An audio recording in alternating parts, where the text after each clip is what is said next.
Hoy, en este programa, trataré el tema respecto de las ideologías de centro y la unificación mundial, la clave para el próximo salto evolutivo del ser humano, desechando los extremos. Desde que el ser humano ha comenzado a querer organizarse, han surgido incontables maneras de dar un orden a aquel caos primigenio. El orden siempre fue, es y será, la tendencia natural del ser humano, y por ello, ha sabido crear innumerables lógicas de pensamiento, con el fin de mantener el orden, independientemente de si ese orden lo obtenían por medio de la razón o por medio de la fuerza.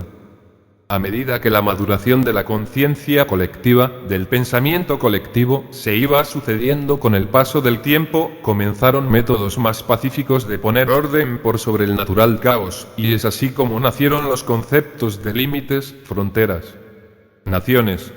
Las naciones primitivas necesitaron de una reglamentación y de fundamentos lógicos que las ordenaran, y como respuesta natural a esa necesidad, surgieron las diferentes corrientes de pensamiento y sus resultantes entes del orden. Sin ir mucho atrás en el tiempo, las monarquías fueron unas de las primeras maneras, formales, de ordenar al pueblo y todo lo concerniente a él, muy ligadas estas, con la institución que en aquellos tiempos, dominaba el mundo espiritual exotérico, y que es la Iglesia Católica. La monarquía, por más que hasta el día de hoy se mantiene en algunos lugares del planeta, ha sido superada por la república, y justamente, esta manera de dar orden por sobre el caos, es la que subsiste hasta hoy en día, y las corrientes de pensamiento y de lógica que le dan entidad a la república, son ni más ni menos, que los partidos políticos, los cuales ejercen sus principios, partiendo desde ideologías provenientes de posiciones de pensamiento que oscilan desde el extremo izquierdo hasta el extremo derecho, pasando por un inevitable centro, un centro que al final será el que represente al próximo salto evolutivo de la humanidad. Para tener una pequeña idea respecto de las ideologías correspondiente al espectro antes mencionado, resumiré los puntos principales que las diferencia una de otra. La ideología de izquierda se basa principalmente en una mayor participación del Estado en la economía de mercado, y que el pueblo pague impuestos más altos. Además de la creación y mantenimiento en el tiempo de un gran número de programas sociales, promoviendo el clientelismo y el acostumbramiento asistencial de los receptores. Dictadura de Estado que luego se transforma en una plutocracia. La ideología de derecha se basa principalmente en una mínima participación del Estado en la economía de mercado, y que el pueblo pague impuestos más bajos para incentivar el consumismo, más que consumo. Los programas sociales son reducidos a un mínimo que es casi inexistente. Se da una corporatocracia, es decir, una especie de gobierno de parte de las corporaciones con una tendencia a la militarización. La ideología de centro se basa principalmente en una racional y justa participación del Estado en la economía de mercado, y que el pueblo pague los impuestos razonablemente calculados para estimular el consumo y además poder ahorrar o poder invertir ese dinero que, de otra manera, iría al Estado en la ideología de izquierda o al privado en la ideología de derecha.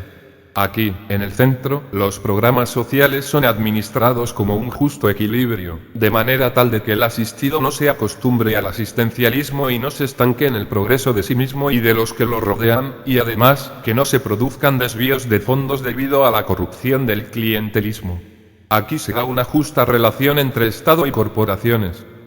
Ahora pensemos, históricamente los estados han sido deficientes y con una gran corrupción estructural, dependiendo del país, pero en mayor o menor medida, el Estado significa corrupción e ineficiencia, mientras que las corporaciones, en primera instancia, simbolizan integridad, honradez y eficiencia, y expresé, en primera instancia, porque al ser las corporaciones, organizaciones humanas, también se encuentran pasibles de sufrir actos de corrupción. El tema aquí es el control, y donde falla el control, falla lo que se controla, sea un Estado o sea una corporación, y es en las corporaciones en las que el control es cada vez más eficiente, y la posibilidad de corrupción se reduce al mínimo, y a medida que pasa el tiempo, los sistemas de control se han hecho cada vez más eficientes y por lo tanto, más eficientes son los sistemas controlados, como las corporaciones o grandes empresas. En cambio, en los estados, los controles, aunque existen, en muchos casos son ineficientes, y por lo tanto, el objeto controlado, es decir, el estado, también será ineficiente, y la ineficiencia en el estado se transforma en corrupción, y la corrupción se transforma en un pueblo oprimido por innumerables inconvenientes para poder vivir una vida digna.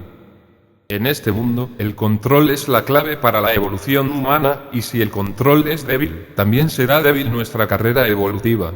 Es por ello que las ideologías de izquierda se caracterizan principalmente por un alto nivel de corrupción y de regresión evolutiva, por el hecho de que abarcan un estado muy grande, con multitudes de variables y con controles que quedan pequeños al lado del tamaño de lo que deben controlar. Por lo tanto, el sujeto controlante y el objeto controlado se encuentran en una relación indeterminada, y el resultado dependerá de la eficiencia del sujeto controlante y de qué tan permeable es el sujeto controlado para dejarse auditar. Y por otro lado, si la derecha es la ideología que administra un Estado, también es pasible de corrupción, pero al haber un Estado pequeño, la corrupción será menor, además de reducir las posibilidades de que se genere el nefasto clientelismo debido al aplicar el asistencialismo por un tiempo muy prolongado. Y con esto quiero dejar en claro que la corrupción no dependería de las premisas ideológicas extremas en sí mismas y que se aplican sobre un Estado, sino que dependerían del efecto resultante de aplicar dichas premisas, porque las premisas de izquierda, por ejemplo, crean un Estado enorme y las de derecha, un Estado pequeño, y aquí nos basamos en las probabilidades, porque a más Estado, más probabilidad de corrupción, más allá de las otras políticas propias de la izquierda, que también generan corrupción y regresión evolutiva a largo plazo.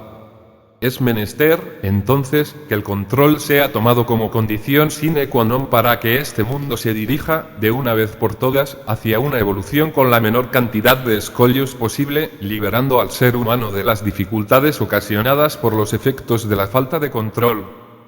Por lo tanto, donde hay más eficiencia de gestión, es a donde se debe dirigir la humanidad, es decir, hacia un sistema basado en ideologías de centro, que se constituyan más como ideales, que como ideologías en sí mismas, y que dichas ideas lo perneen todo, absolutamente todo. Nunca podrá existir un Estado eficiente y abarcativo a la vez, porque el sistema Estado, por sus metodologías intrínsecas que se escapan a esta publicación y a mi propio saber, no contempla al control como parte inherente, por más que se apliquen multitudes de métodos de control, ya que el Estado, por su propia naturaleza, le imprime aletargamiento al ser humano, mientras que las empresas le imprimen superación. El aletargamiento del individuo se constituye como un dejarse estar, como un ingreso a una zona de confort que dista de ser una zona de bienestar, y es aquí donde el ser humano deja de progresar de manera individual, y por ende, de manera colectiva dentro del Estado, traduciéndose este aletargamiento personal en uno estatal, y con las consecuencias que todos conocemos.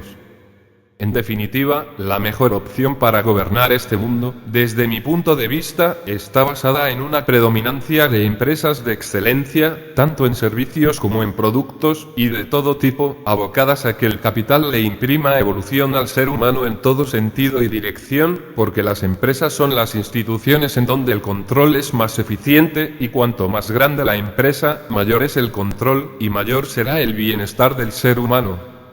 Pero aquí surge una pregunta extremadamente importante: ¿quién controlará al que controla?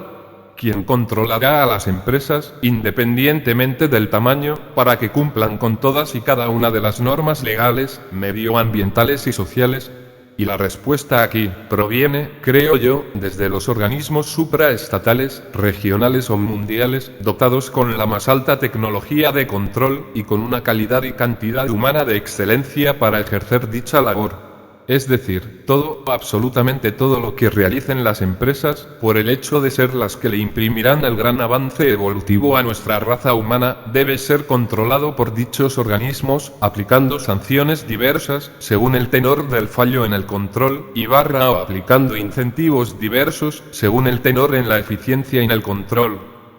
Es más, llegará el momento en la historia del planeta en que el Estado se reducirá a un único Estado mundial, muy pequeño, y sobre este funcionarán aquellos organismos supranacionales, controlantes de todo lo que sucede alrededor de las vidas de cada ser viviente sobre la Tierra, controlando a todas las empresas, independientemente de sus tamaños y rindiendo cuentas al Estado mundial, como un único ente central para la gestión de la gran nación que es nuestra Tierra. El Estado global debe administrar a la gran y nueva nación, con el objetivo de servir y de cuidar al ser humano en los aspectos más básicos de este, y desde la acción de los tres poderes que lo constituirán, como el legislativo, el judicial y el ejecutivo, separados e inviolables. No hay más lugar para las ideologías extremas, arcaicas y retardatorias. La ideología de centro, humanizada y empática, y una unificación global que no deje a nada ni a nadie afuera, es la clave para el próximo salto evolutivo del ser humano. Muchas gracias por escuchar este programa, y si fue de vuestro agrado, no olvides darle like y suscribirte al canal.